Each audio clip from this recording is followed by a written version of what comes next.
Thank you very much, Ebenezer. I have a presentation that I would like to go through.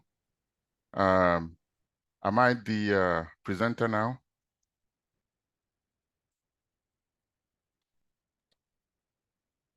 Can you hear me, Ebenezer? Yes, I can hear you. I've just made you co-host. Yes, I've just made you co-host, so you'll be able to share. You just did. Okay. So I'm going to share my screen now, and then we can get started. Yes, sir. Okay.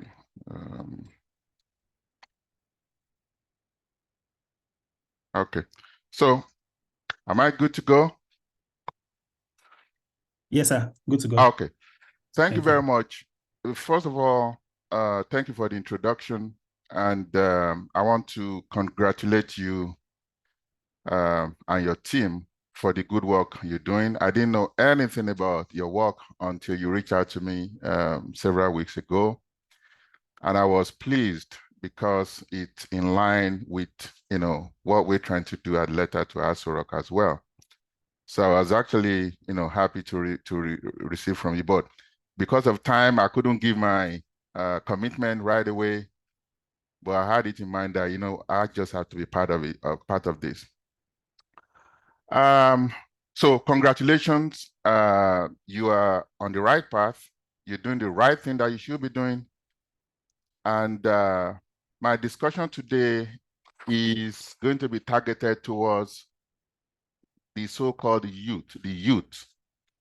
And so I have a presentation that I'm going to share with you in a moment. So I'm not going to go with the topic you gave me. I'm going to flip it. And I'm going to start right now. Can everybody see my screen, please? Yes, we can, sir. Okay. Yes, we can. So the topic today is how citizens' voices can influence governance in Nigeria. This topic is good, but as you all know, there has been a lot of literature written about how citizens' voices can influence governance in any country. You all know what the government should do.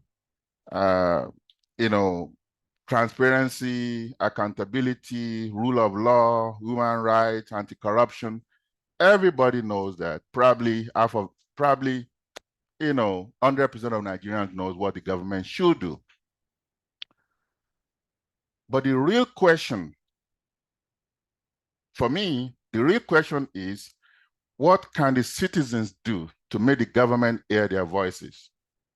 So I'm flipping the topic to what can the citizens do to make the government hear their voice? The reason I'm flipping it is because we all know what the government should do. Everybody knows what the government should do. The government knows what they should do is in the Constitution. But of course, we know exactly the result that we're getting. So I think it's going to be more productive for me to flip the question and say what the topic and say, what can the citizens do to make the government hear their voices? And I'm going to go on it on a tangent here. I want to go back to the Constitution. In the Constitution, there is role for the government, there is role for the citizens. They're equal, 50-50. That is, whatever you're expecting the government to do for you, infrastructure, including power, water, basic infrastructure for you to thrive. Believe it or not, citizens also have equal responsibility on one hand to offer themselves to the country. And I'll expatiate on that later. So this takes me to innovation.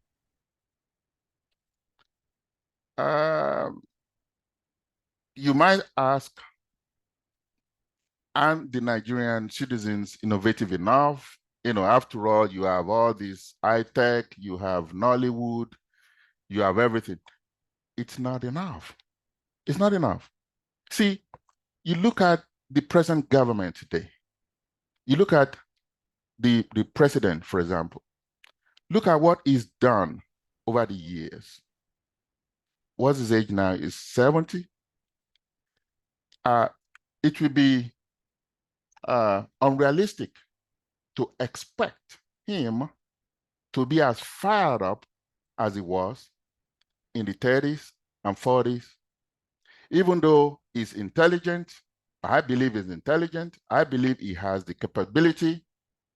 But the question is, what can one person do? You're talking about a drop of water in the ocean. Now, look at his cabinet. Let's assume, for assumption's sake, that his cabinet are all, competent and can deliver. Again, what can they do compared to the problems that we have in Nigeria? So this brings me to the citizenship. The responsibility of the citizen is so great that a lot of people don't know. I didn't know it at your age, probably, but it is there. Now, it is when the citizens, when they fulfill their responsibilities, and the government fulfilled theirs, that is when we have a great nation. But when the government is not doing their end and the citizens don't even know what their responsibilities are, then you have the quagmire that we have in Nigeria today. So this takes me to innovation. When we talk about innovation, you understand what I mean in a minute. Many of you, most of us, we have our education, university, polytechnic, and so on and so forth. And then after graduating, what do we expect? We expect, literally, most Nigerians expect to come out of school and be handed a job. I can guarantee you, in developed nations where things work, doesn't work that way. Not when they started. Today is different, but not when they started. When they started, you have citizenship participation. That is, citizens taking it upon themselves that, look, if I don't do this, nobody's going to do it for this country. So it is through this innovation that we're going to inspire the government. Now, when some of you say, okay, you've invented something, when I say invention, I'm talking about real invention. I'm not talking about somebody going to Alaba market, buying an aeroplane, remove the cover, put another one and flying it, and it's shown on YouTube as, a Nigerian has invented an aeroplane. All those are just, you're just wasting time. We're talking about real innovation in medicine, aviation, construction, engineering, all kind of innovation, agriculture, real innovation that can actually help the country. The government will listen to you. But if all we do is just make noise and talk about, this is what is going on in Singapore, this is how they do it in Japan, do you have an idea that these countries are minimum 200 years ahead of us in terms of thinking? I'm talking about thinking now. How they look at life. They are 200 years ahead of us. I know this. I left Nigeria about 30 years ago, so I know what I'm talking about. When I left Nigeria, my arrival to England, my brain started rewiring because things are so different. The thought process is different. Everything is different. And I knew very quickly that, you know what? I'm in an environment where people are 200 years ahead in terms of their orientation. So when you look at other countries, Singapore, we talk about Singapore today, how great the country is. Look at the history, how they got there. Citizenship participation is very important. Now, don't get me wrong. Don't get me wrong at all. You might be thinking, well, yes, citizens can do this, but if government should provide electricity, provide this. Hey, electricity was invented before there was electricity. So what I'm trying to say is that we citizens, we have a long way to go. We need to understand that we can do more. That's the message today. We can do more. Yes, government have dropped balls many, many years. Don't get me wrong about that. But what we are saying, the other side is citizens. What is our responsibilities? And are we measuring up. This event you're organizing, you are doing an excellent job because it is part of what you should be doing, engaging. But on the other side, in terms of other innovation in science, I think we need to do more. Everybody have the right to criticize the government. The question is, have you earned the right to criticize? When I say, have you earned the right to criticize, I mean, have you done your part? Because once you've done your part and you realize that you're not getting the assistance that you need, then you can criticize. But you cannot criticize until you've done your part. When you look at Chapter 2, Section 24 of the Constitution, it says, make a positive and useful contribution to the progress and well-being of the community. That is, let me go back. Make a positive and useful contribution to the progress and well-being of the community which you live, basically. So this session for me is not to chide the participant or the youth in Nigeria. It's not to tell them that they're doing anything wrong, but it's mainly to help them understand that it takes, for a great nation to be formed, it takes two to tango. It is when the citizens do their part and the government do their part, that is when you have the magic. We need to find our Einstein. We need to find our Einstein. You're all familiar with Albert Einstein, his great work in physics. You're familiar with that's the first one on the left. The second one, you're familiar with Sir Isaac Newton, his great work in physics as well. For those of you that did physics, you did calculus. Isaac Newton in 1665, at 24 years old, invented calculus. Singularly, calculus. You compare that to 24-year-old today, not just Nigeria, any nation. This guy invented calculus that professors, PhDs are specializing in today. If you see somebody going to university, oh, I'm going to special in mathematics, I'm going to calculus, guess what? They're going to learn about what this guy invented in 1665. Guys, look at the date, 1665, at the age of 24. No electricity, nothing. This guy invented calculus at that time. And based on that, all the professors of mathematics today, physics, everything, they all rely on what he did. What am I trying to say? I'm not trying to say that every Nigerian must be as gifted, talented as all these people are mentioning, but I'm merely saying that we need to pay attention and listen and find our Einstein. Because it is when we can find our Einstein, that is when we can be delivered. But oftentimes, instead of support, when we see an Einstein among us, when I'm just using Einstein as somebody who is talented, unique in our community, when we see one among us, what do we do? You all can answer the question. You have the answer. What do we do? When we see somebody who is exceptionally brilliant,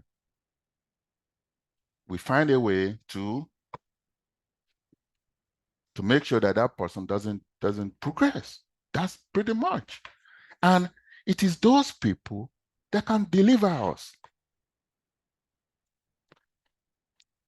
Folks, there is nobody coming from anywhere to come and save us. You look at planet Earth. We are all on planet Earth. A lot of people might not even know. You know, planet Earth moved through the space today around the sun. But how many people are aware that there are over 1 trillion planets, over 1 trillion planets like planet Earth? Some might be habitable, some might not be habitable. But have you ever been told that there are over 1 trillion of other planets and what possibilities might be on those planets? Now tell me, if there is a being that is directing their affairs on planet Earth and is directing their affairs on all these other trillion planets, now tell me how is going to focus on planet Earth. So if you're waiting for somebody to come and save us in Nigeria, you're wasting your time. We have to do this thing ourselves. The bottom line is we have to do this. See, when you have an idea, something comes to your mind that I should do this. Trust me, you are the one. You are the one that should execute. Because at that time, it may be that you are the only one thinking about that particular idea. So when you have an idea and you say, well, Nigerian government, this and that, if I do it now, no. That's a wrong approach. You have to move ahead. And that takes me to this. You don't need permission to do the right thing. You don't. A lot of people think they need permission. Oh, I have this idea. Only if government could give me, contract, only if government could give me this and that. No, you don't need permission to get started on certain things.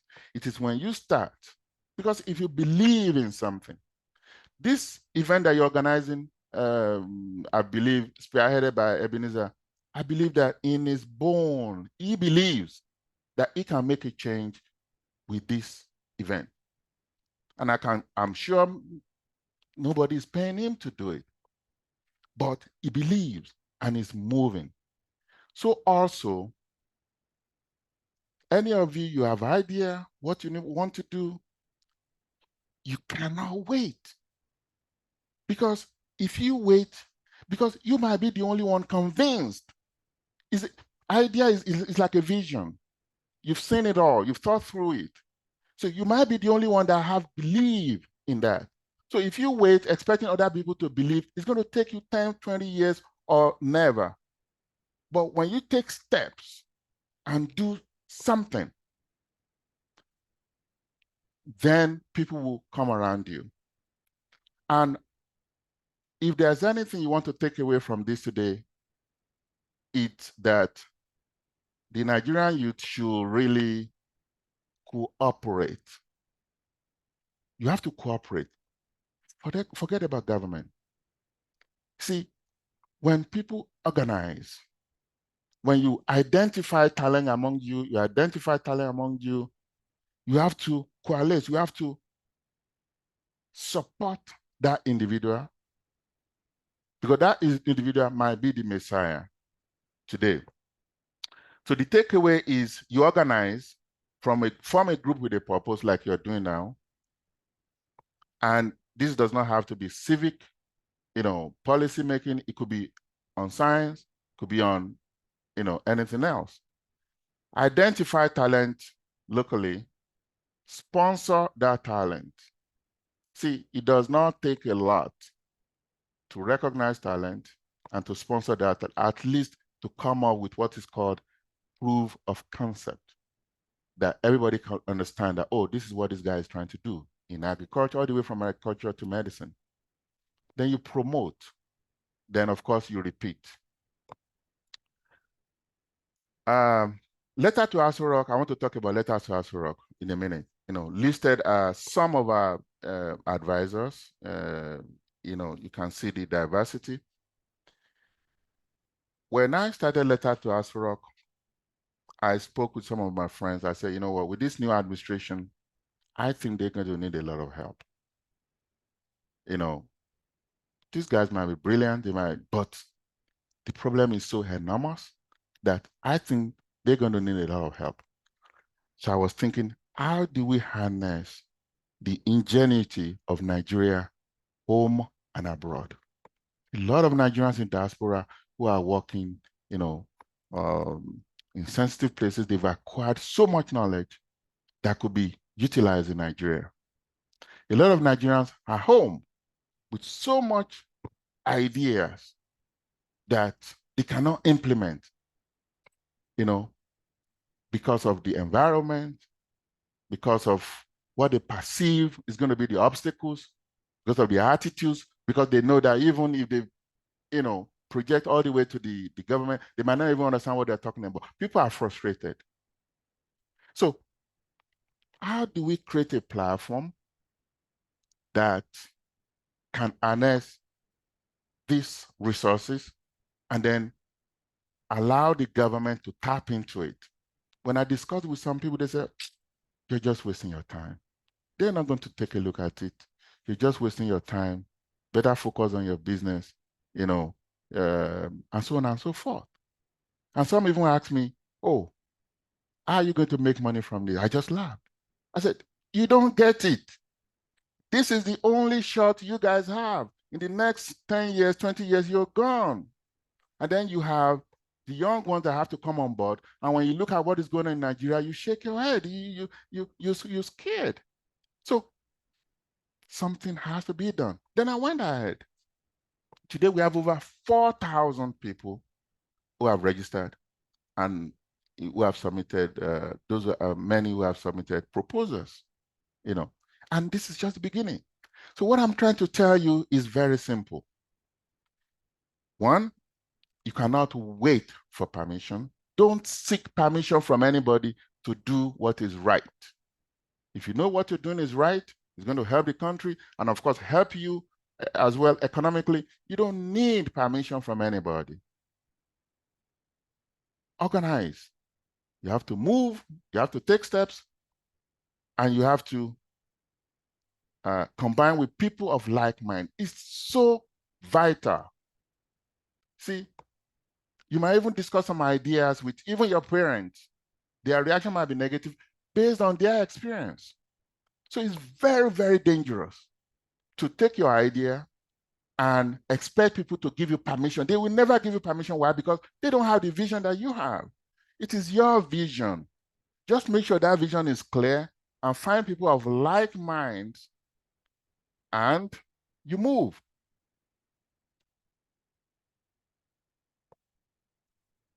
I want to be very brief. My presentation is not going to be more than this, but I want to, if you guys have questions, I'll perform well in the question and answer session. If you guys have questions for me based on what I've presented and so on and so forth, I'll be very happy to take your questions. Thank you.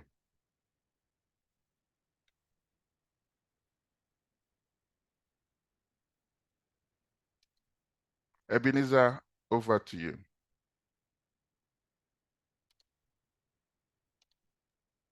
Thank you so much, sir. Thanks a lot.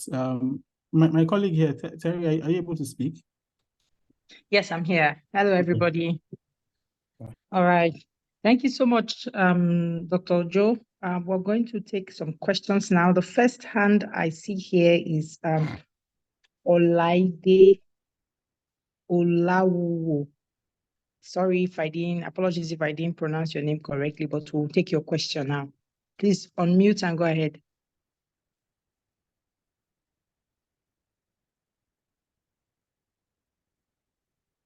Hello. Hello, can you hear me? All right, go ahead. Can hear you. Yeah, thank you very much, Dr. Uju. We're very grateful for coming and thanks Policy Shaper for putting this together. Yeah, quick one. I do observe that there are quite a number of challenges that we have, and then we're trying to take volunteering and working with people. But where I'm a bit disturbed is that sometimes, for instance, you see an environment where the citizen, the community are not well educated, and you are like, let's try to enlighten them so that when they are engaging the representative or government agency, it will be, this is what we want, let's have value for budgetary allocation and what have you. But then we just discovered that what happened is that some of these few leader communities that will just go at the back and collect money from the agency, and the project will not be done. And when you are like you are an outsider in that community and you're like, who's for this thing? This thing have been appropriated for, and XY said. The attitude of the community who are gatekeeper that would think that if we just enlighten, it really help us to get dividend of democracy for that community. So inability of community to cooperate with somebody that's enlightened, I want to help them out. It's a bit discouraging. So I will need you to speak to that and see how we can engage people that are low ladder and that are beneficiary, but they're not getting the stuff, and we're trying to engage them. It's as if we've not get the kind of breakthrough. Thank you. Thank you very All right, much. thank you, lady. Okay. Over to you, Dr. Joe. Please go ahead. Okay. Thank you very much for that. And, you know, I quite appreciate the concern and the questions. Basically, it's about education, ignorance, and the society. You know, these are not easy fix solutions when people corrupt, one, ignorant, they're not well educated. You know, it's going to be difficult. It's going to be difficult to get them to do what you want to do. And in that case, I think, in my view, the only solution is who are the people we are electing to positions of power in those local communities that you're talking about, and to ensure that the people we are electing are those people that, you know, that are educated, that are able to listen, understand what the community needs, and so on and so forth. Understanding that, you know, the little money around there that they're gaining from all these contracts and so on and so forth you mentioned, or initiatives, is not what is going to deliver them. So that comes with education. But this takes me to another thing, which I think is paramount for Nigeria. Permit me to segue a little bit, which is paramount to Nigeria. There's poverty in the land, poverty of the mind, poverty of the stomach. And, you know, when I look at places like the UK, United States, Japan, and so on and so forth, these countries have what is called, they have a good social, they have good, you know, social policies in place to help those who are really poor. And that is to provide for their basic needs. See, when people can eat, that is, in the morning you wake up, you're able to eat something in the afternoon. When people can put something in their stomach, you know, then there is limit to the agitation that you expect in the society. There's limit to corruption. But when people are hungry, they don't want their next generation to be hungry. So they don't have any choice but to do whatever they can just to make their money. So there's so many problems in the country. And that's why this new government, they have a lot on their plate. It's, you know, it's like a full ship due north. That is the largest ship you can think of, due north, but you need to reverse it to south. You have to stop the propeller. The propeller cannot keep running before you stop. You have to stop the propeller, then reverse the propeller. That's when, so that is what Nigeria is going through now. So the hardship that people are going through now in Nigeria, I want you to look at it from that point of view. This is the ship that is due north, going into the abyss, but needs to come back south. So the propeller is slowly rewinding, it's slowing down, then it's going to come to a halt, then reverse, and then we'll be on our path to greatness. So sorry if I'm diverting a little bit, but to answer your question again with one liner, yes, it's a problem, but, you know, educating people is the only way to get people to do the right thing. Thank you. Thank you so much, Dr. Joe, for that contribution, very on point.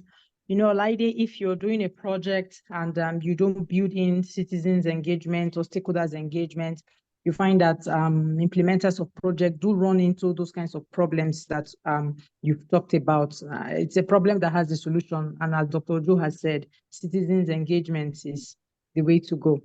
Right. So let's take Innovative Village. You have your hands up. Please go ahead with your questions. Oh, okay. Good afternoon, sir. Good afternoon, everyone. I don't know if I'm heard clearly. Yes. I believe people Oh, can hear you clearly. Awesome. Okay, so my name is Treasure Naija David. I'm the co-founder and CEO of Innovative Village, right?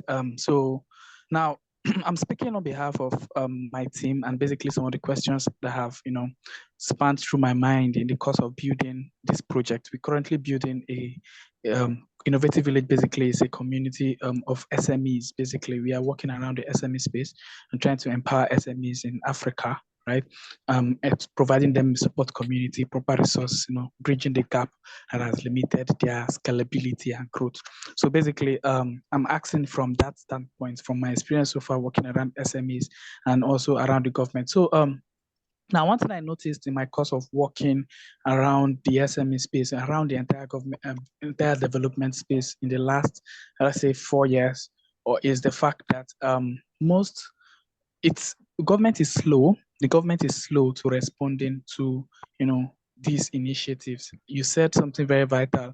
The government is not waiting for us, but owing to the fact that most of our activities are tailored to solving issues that regards to the economy, and the government are major players of the economy, right?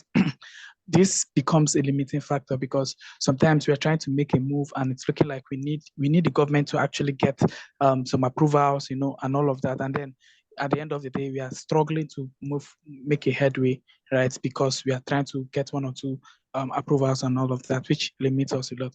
Now, now going forward as well, how do we really, bypass this?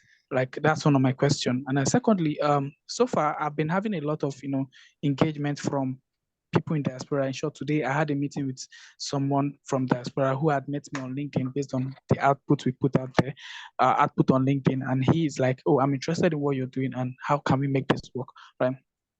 But I discovered that even people within this context, Africa, are not even seeing this as much as those outside Africa, right? And it's a concern to me, actually. And how do we, how do we get the kind of support we need, right, to scale, to grow, right? We are planning on having an event in Lagos. SME, we'll call the African SME. Kindly round up your question because of time. Thank you. Yeah, exactly. So we are planning on having an event in Lagos, the African SME Assembly. We are looking at stakeholders we can work with. We've literally reached out to a lot of people, and it's draggy as well. So my question is, how do we manage this drag, and then how do we also harness the support that we get from the external bodies, and to create a proper system that can facilitate what we do? Thank you, sir. Thank you. So something came to mind. The center point of your question is, getting cooperation from government, approvals for things like that. I can only use my experience. Hopefully you'll learn something from that. In 2003, I realized that Nigerians have been excluded from e-commerce online. That is, at that time, if you go online, you want to register something, Nigeria will not be on the list. Not because Nigeria as a country is excluded because of, money laundering or stuff like that. No, they were excluded because of perception that Nigerians are fraudulent and so on and so forth. Everywhere you go, you check the drop down, you won't see Nigeria. The internet that everybody enjoys today, you go there, you see Nigeria. It wasn't like that. So 2003, they were not able to participate. I mean, they could go on Yahoo, but in terms of making payment here and there, forget about it. And at that time, 2003, go and check. No banks in Nigeria was issuing MasterCard, Visa card. The only bank that was talking about it was EcoBank, because EcoBank is an international bank. So I said, you know what?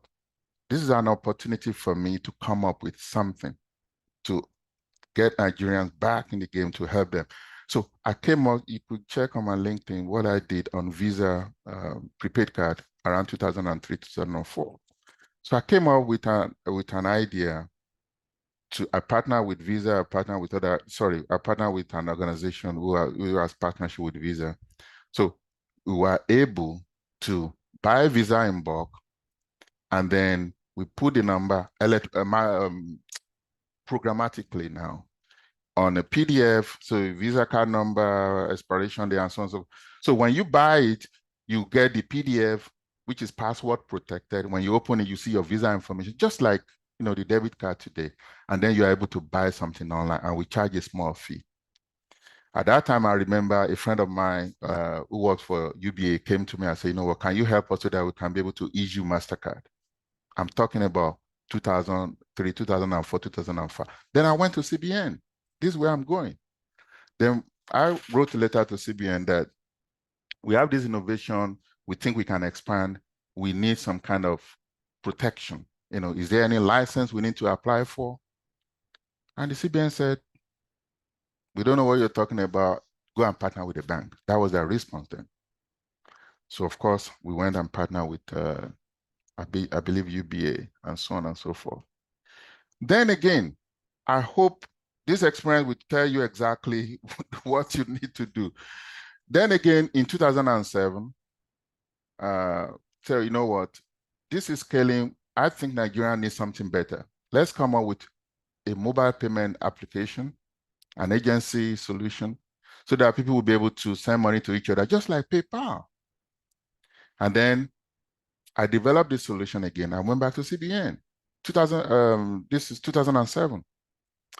Again, CBN said, then I told them that something similar is coming up in Kenya called M-Pesa. So CBN said, well, we don't have framework. That's their word. We don't have framework for that in Nigeria. Go and partner with the bank. And of course, the banks, of course, I'm talking at the time whereby the banks will put it on their website. We do not do business on the internet. So for you to know, we do not do business. So from left and right, you're dealing with institutions and businesses that are risk averse, don't really understand what is going on, but we push through. Today, we have license with CBN. Today, we help them with the eNaira second layer implementation and so on and so forth. My point is, if you're waiting for somebody that is blind at birth to be your guide, you're going to wait till you're 100 years old. You have to find a way anyhow and move forward. That's my answer. Thank you, Dr. Joe, for that. So we'll call on Chukwuemeka for your question. Chukwuemeka, are you there? Yeah, I'm here. Thank you. Okay, great. Go ahead. Good evening. Good evening to Nigeria. Good evening, sir. Good evening, everyone. Thank you so much for the privilege. I've learned a lot. I think he has answered the question with this last statement as regards waiting for the blind to lead you. So don't wait for anyone. Because I want to ask regarding, he made mention of you don't need permission to do what's right. And it's really struck me. In Nigeria's economy, waiting looks very sensible because of the way things are economically, can't compare it to other nations of the world. So although he answered the question with the last statement he made, I think I'm okay. If you want to, I would be really happy if you buttressed on that point more in Nigerian setting of you don't need permission to. That you don't need permission. Now, so this is what I mean by you don't need permission. So for example, if you want to start a business, I'm not saying don't register with CSC. That's not what I'm saying. What I'm saying is, let's say you want to come up with an idea. Let's say in your locality, you want to come up with an idea to help the blind. Okay? You don't need permission to do that. You don't need government permission to do that. You want to come up with an idea to help with malaria. Because I'm saying it because, see, you people on this forum, you are unique. You have to understand that you are unique. You are one out of thousands, 100,000. So I want you to think beyond this congregation. I'm talking about other people out there who actually believe that they need permission to do certain things. You don't. So long what you're doing is lawful, so long what you're doing, you know that when 10 people take a look at it, they're going to say, good job. You don't need government permission. Even if government does not have a pathway for licensing for that kind of innovation, you don't need their permission. You go ahead and do it, and then you go there and say, look, I'm doing this. This is helping the community. I need some kind of permission for this, like recognition or whatever permission you can go on there if it's not currently in the books. But if you're waiting for the government to understand what you're doing so that they can come up with a policy permission for that kind of a thing, you're going to wait for 20, 30 years if you're lucky. So if you have something good that you want to do that's going to help the community, that's something that is lawful, you don't need anybody's permission to do it. That is what I'm trying to say. Now, in the Nigerian context, the same thing applies. You don't need government permission to do for the community. And whatever you're going to do, so long it's going to help the community, even the government will rally around you if it's something, if they can see. Because to be honest with you, it's not everybody in the government that's bad, unsophisticated. No, there are some of them that are quite sophisticated, knowledgeable, smart, but as soon as they get there because of the environment, they change. And unfortunately, they find it difficult to find citizens who could help. The citizens how to help them, bring them out of the shell through innovation, and they will support it. And I believe, sincerely, I believe that we may be at that time in Nigeria at the moment. I'm not a politician, I don't belong to any, but I believe that we may be at that point in Nigeria because one, the citizens are wiser. The present president, in my view, is coachable. What do I mean by coachable? One thing is somebody to be coachable. Another thing is for that person not to be coachable, irrespective of your good intent. I believe the present, president is coachable. That is, he can listen. He can dialogue. He doesn't have all the answers. I mean, obviously, who does? Nobody. Doesn't have all the answers. But I believe we are at the vantage point now, whereby this government can be engaged and then something positive can come out of it. But we cannot go there empty-handed. Can't go there empty-handed and say, we need this, we need that. The citizens must come up with something concrete. I have this idea to preserve palm oil. I have this idea to preserve cocoa. I have this idea to do this, and then it is when you come with something concrete, that's when you can get the buy-in from the government. And another thing I wanted to mention is that always ensure that dealing with the government is your last resort. Because the government has their own way, they have their bureaucracy and so on and so forth, they have their interests, all these things. So it is always best, whatever you want to do, if you can do it as a private initiative or NGO, it's best to explore that first before you engage the government. The government, make sure, is always the last resort. That's my view on that. Thank you so much. Thank you so much. Thank you, That's so on point. So on point. Please, this feedback, and this response is for every one of us on the group because, as Dr. Joe was talking, I was just thinking, as someone who has worked with government for 10 years across 9 states, I have a sense of how government works. They don't like reactive solution to problems, right? They like that solutions should have been tried and tested, like Dr. Ojo said. You don't really, our government is not quite open to like innovation. So you don't go to them with an idea that you haven't really tried, you've not tested, you don't know what works, what doesn't work, and then you expect someone to take it on.